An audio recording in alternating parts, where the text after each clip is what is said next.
Hi everyone, welcome back to the second part of Lecture 8. This video wraps up our study of Epicureanism and Unit 3. We'll explore some fascinating extensions of the ideas of Epicurean philosophy through the poetic lens of Lucretius, one of the school's most dedicated and creative adherents. In his dazzling poem De Rerum Natura, Lucretius not only revisits the core principles of Epicurean thought, but also presents a vivid interpretation of the philosophy that breathes new life into Epicureanism for a Roman audience. We'll examine how Lucretius addresses topics like the fear of gods, the nature of death, the pursuit of pleasure, and the handling of life's hardships, all through the graceful weaving of poetic narrative and philosophical thinking. As we explore these topics, we'll also discuss the broader impact of Lucretius's work, including its rediscovery during the Renaissance, over 1500 years after its composition, and how the poem influenced the development of modern scientific and philosophical thought. This will give us a chance to see the influence of Epicurean philosophy not just in ancient Rome, but in how it set the stage for later debates about the role of science in understanding the world. Finally, we'll address the relationship between the pursuit of pleasure and virtue in Epicureanism, and some possible criticisms of the philosophy, particularly surrounding its views on justice, friendship, and political engagement. In our last lecture, we mentioned the impact of Epicureanism in the ancient world. Let's now consider an example of the long life of this school by turning our attention to one of the most influential figures in the history of Hellenistic thought, Lucretius, a Roman philosopher and poet. Written not in Greek but in Latin, Lucretius's work De Rerum Natura, roughly On the Nature of Things, is a poetic exposition of Epicurean philosophy. Lucretius lived about 200 years after Epicurus, during the 1st century BCE, a time of great political turmoil in Rome.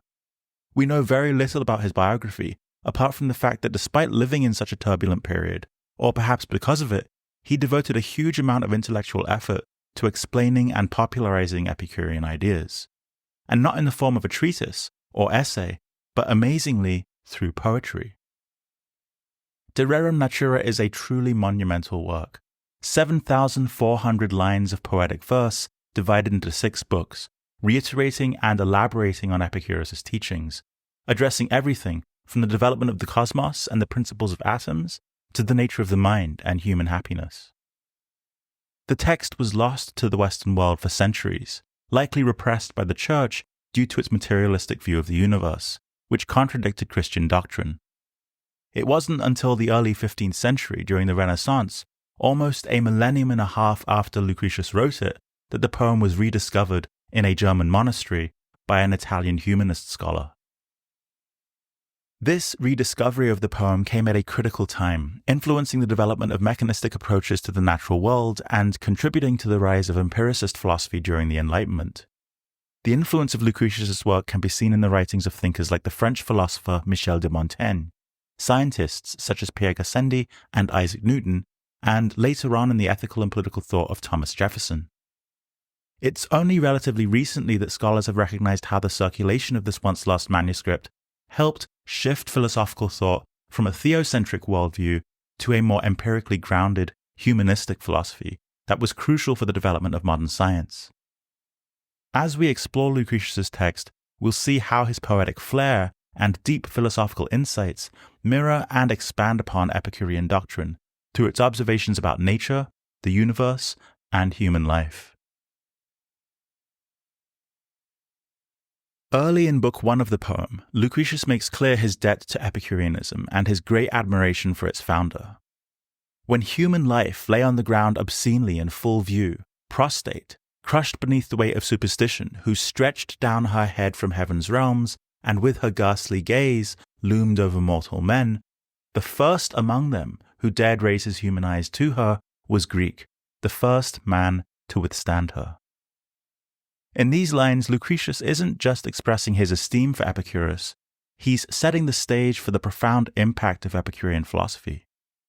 Epicurus is celebrated as the liberator of humanity, the brave thinker who first dared to challenge the tyranny of superstition with clear empirical thinking. The portrait is not just an act of homage, but a dramatic depiction of the revolutionary nature of Epicurean thought. We can see this further in the way Lucretius at various points in his poem embellishes each of Epicurus's first four principal doctrines, encapsulated in the Tetrapharmacon. Lucretius here not only reiterates but elaborates on Epicurean doctrine, providing a unique perspective that resonates with the concerns and sensibilities of his time. This isn't mere fanboy writing, it's a sophisticated engagement with theoretical ideas, showcasing Lucretius' skill as both a poet and a philosopher. For instance, soon after his opening words of praise to Epicurus, as part of developing his own perspective on the gods, Lucretius offers a sharp critique of religious dogma and the fear it can instill in us. In defending the view of the gods found in Epicureanism, Lucretius turns the tables on religious critics of the school, describing the tragic outcomes that can occur when human beings are driven by a fear of the divine. As he puts it, it's religion that breeds wickedness, and that has given rise to wrongful deeds.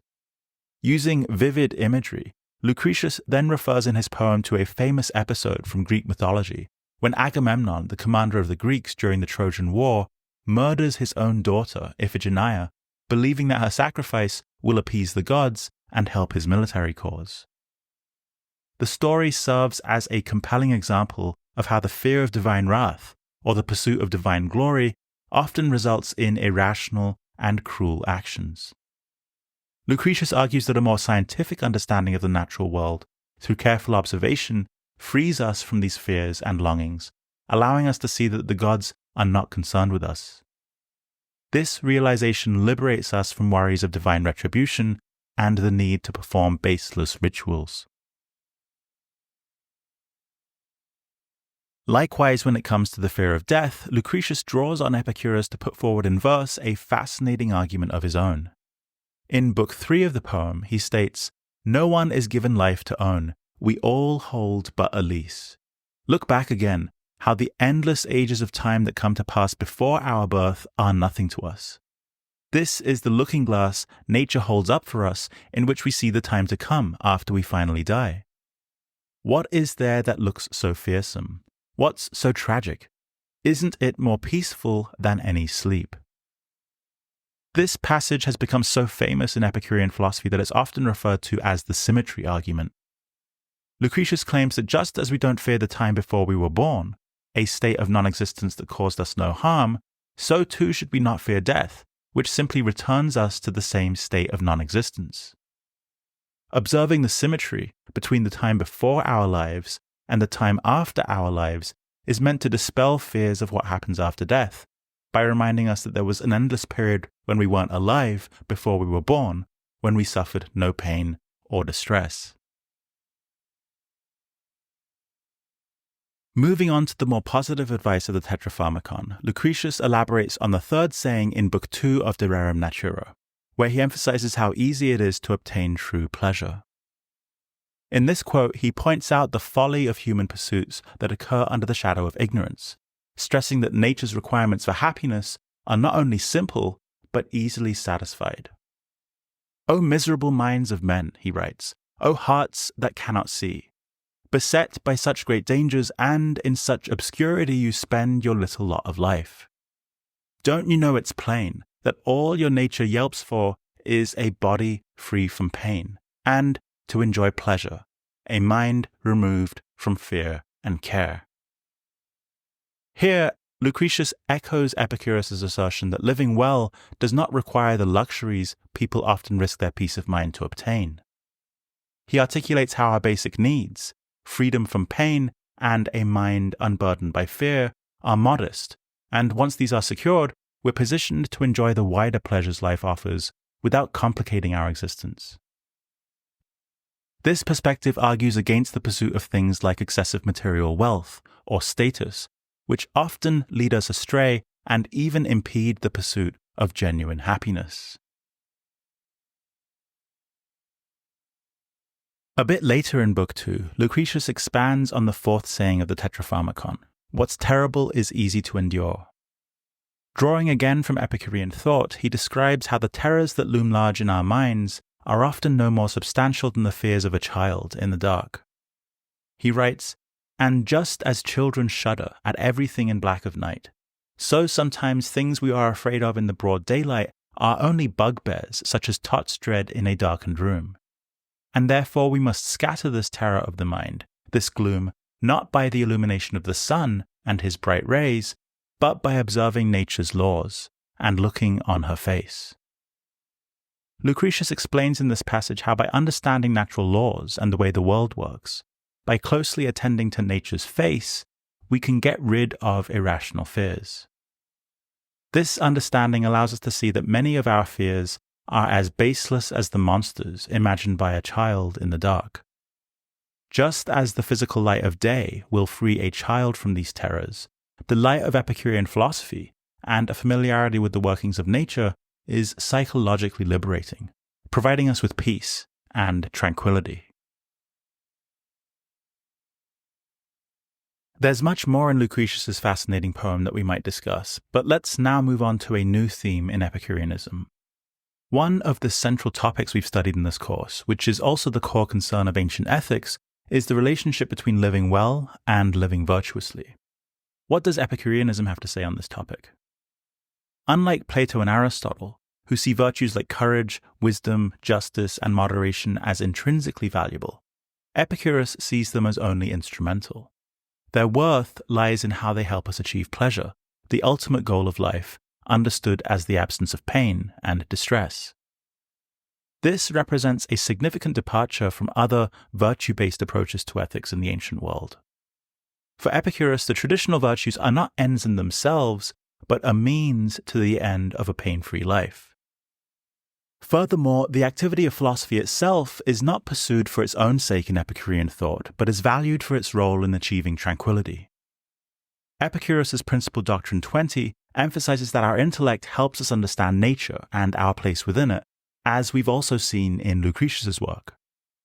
For Epicureans, philosophy offers a kind of therapy for the soul, allowing us to dispel fears about gods, death, and natural disasters.